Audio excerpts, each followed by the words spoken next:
सबसे पहले life processes chapter ले रहे हैं हम क्लास 10th की साइंस में। आज स्टार्ट कर रहे हैं हम क्लास 10th की साइंस। इसमें सबसे पहला चैप्टर ले रहे हैं लाइफ प्रोसेसेस।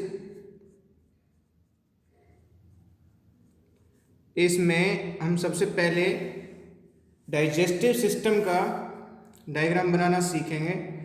बहुत आसान है डाइजेस्टिव सिस्टम का डायग्राम बनाना। क्वेश्चन पूछा जा सकता है, हम क्वेश्चन 1 लेवल कर देते हैं इसको। क्वेश्चन क्या होगा कि draw a well labelled diagram of human digestive system।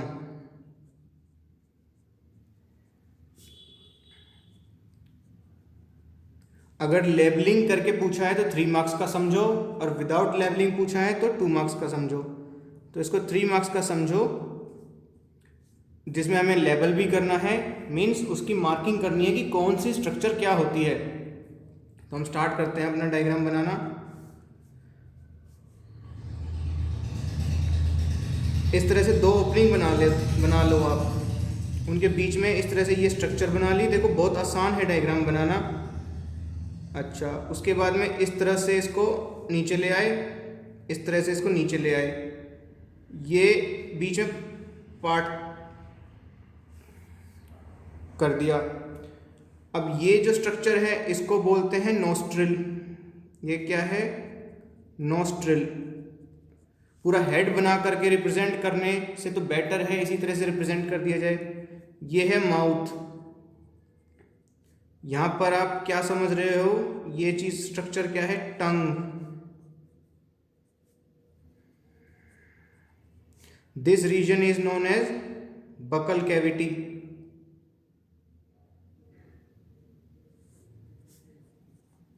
Buckle cavity. This is, ये है ईसोफेगस, और इसका दूसरा नाम है फूड पाइप। ये ट्रैकिया है। इसको हम तब करेंगे जब हम well level diagram of digestive system की जगह well level diagram of respiratory system करेंगे।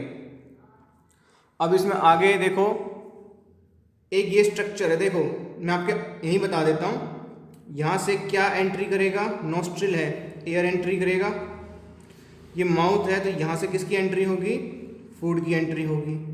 अब मुझे ये बताओ, इन दोनों में से आप याद कैसे करोगे? ये तो चलो मैंने बता दिया ईसोफेगस है, बट आप याद कैसे करोगे? एयर यहां पे क्रॉस बनाना जरूरी है। ये क्रॉस बना,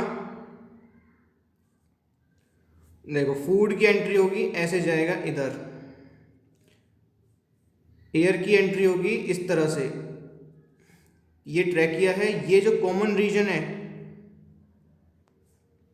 ये मैंने इसको इस तरह से शेड कर दिया। This common region is known as pharynx. Pharynx means common path for food and air. This is known as common path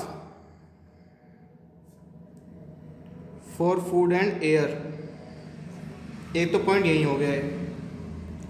अब नेक्स्ट हम इसको स्टमक बनाते हैं आगे, ईसोफेगस को ले जा करके। ये हमारा रहा स्टमक। स्टमक जैसे ही खत्म होता है, हमारा इंटेस्टाइन स्टार्ट हो जाती है। स्मॉल इंटेस्टाइन आती है पहले, उसके बाद में लार्ज इंटेस्टाइन आती है। स्मॉल इंटेस्टाइन ये हमने बनानी स्टार्ट कर दी।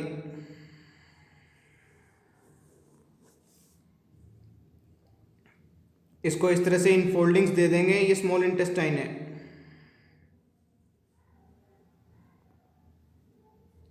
उसके बाद में इस तरह से इसको कवर करके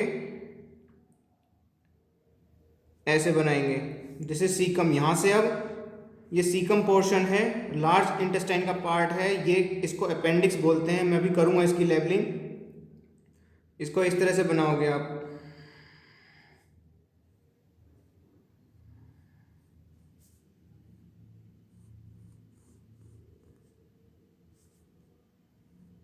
इनको भी बोलते हैं, लेकिन अभी क्लास 10 तक इतना डिटेल में नहीं जाना है डाइजेस्टिव सिस्टम में, क्योंकि जब बायोलॉजी लेते हैं बच्चे क्लास 11th में, उनके लिए पूरा का पूरा डाइजेस्टिव सिस्टम का अलग से चैप्टर होता है 11th क्लास में, वहाँ पे सारा डिटेल में जाना पड़ता है। यहाँ पे आप अपने CBSE बोर्ड के अकॉर्डिंग या HBSE बोर्ड के अकॉर्डिंग या किसी भी स्टेट बोर्ड के अकॉर्डिंग अपना क्वेश्चन करोगे अटैम्प्ट तो 3 मार्क्स में कंप्लीट है। ये है स्मॉल इंटेस्टाइन, ये है stomach, this is small intestine,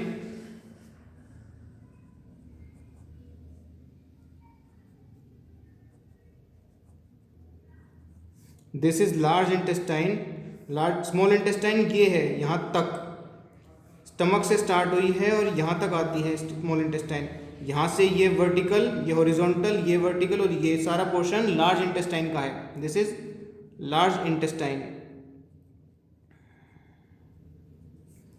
this is rectum and this is anus. अब देखो, स्टमक में 2 स्फिंक्टर होते हैं, एक ईसोफेगस से स्टमक में आते टाइम ये स्फिंक्टर, एक स्टमक से इंटेस्टाइन में जाते टाइम ये स्फिंक्टर। अच्छा, अब स्मॉल इंटेस्टाइन भी 3 पार्ट हैं स्मॉल इंटेस्टाइन के भी, duodenum, jejunum, ileum. Duodenum, jejunum और इलियम। लार्ज इंटेस्टाइन के भी 3 पार्ट हैं, सीकम, कोलोन और रेक्टम। रेक्टम हमने कर दिया, ये रहा रेक्टम। रेक्टम, एक है कोलोन, एक है सीकम। ये जो पार्ट है यहाँ तक, इस पार्ट को बोलते हैं सीकम। सीकम में ही प्रेजेंट होता है ये फिंगर लाइक प्रोजेक्शन, ऐसे फिंगर लाइक प्रोजेक्शन निकली हुई है, इसको बोलते हैं अपेंडिक्स। आपने कभी ध्यान दिया होगा आपके आस पड़ोस में किसी गली मोहल्ले में या आपके खुद फैमिली में ही किसी रिलेटिव को अपेंडिक्स का ऑपरेशन कराना पड़ा होगा। ये प्रिमिटिव स्ट्रक्चर है, हमारे बॉडी में अब इसका कोई यूज़ नहीं है, इसका ऑपरेशन होता है। कई बार इसमें इन्फ्लामेशन हो जाती है, रेड हो जाता है अंदर से, तो पेन बहुत ज़्यादा करता है, इसका ऑपरेशन तुरंत करना पड़ता है, अदरवाइज बहुत ज़्यादा पेनफुल होता है। ये हमारा वेल लेवल डायग्राम है। अब इसमें हम बनाएं तो पीछे की तरफ हमारा इधर क्या है, पैंक्रियाज, इधर है हमारा लीवर। मैं आपको यहाँ पे शो करा देता हूँ दोबारा से कि पैंक्रियाज कहाँ होता है, हमारा लीवर कहाँ होता है। जैसे मानो ये हमारा नोस्ट्रिल थी, ये स्ट्रक्चर जो है ये पैलेट है, मैंने वहाँ पे नहीं बताया बट यहाँ बता देता हूँ। This is nostril, this is mouth and this is palate. तालू बोलते हैं इसको, पैलेट। यहाँ से हमने ये ओपनिंग स्टार्ट करी, ये हमारा स्टमक है। स्टमक के बाद में ये हमारी स्मॉल इंटेस्टाइन है, आगे जाएगी, हम इसको आगे नहीं ले जा रहे। हमें यहाँ पे ये दिखाना है कि हमारा यहाँ पर है पैंक्रियाज। पैंक्रियाज में डक्ट्स प्रेजेंट होती हैं, ये पैंक्रियाज यहाँ पर ये रहा, लीफ लाइक। इस तरफ होता है हमारा लीवर, बाइलोब स्ट्रक्चर है लीवर। ये हमारा गॉल ब्लैडर, इसमें से डक्ट आती हैं, गॉल ब्लैडर से अटैच होती हैं डक्ट, उसके बाद में पैंक्रियाज से डक्ट अटैच होती हैं और फिर ड्यूडेनम में ओपन हो जाती हैं यहाँ पर। तो ये सब 11th क्लास में है डिटेल में। अभी आपको सिर्फ इतना समझना है कि लीवर इस तरफ है, ये लीवर रहा, ये गॉल ब्लैडर है and this is pancreas. This is your well level diagram of human digestive system for 3 marks for the paper, final paper of CBSE exam.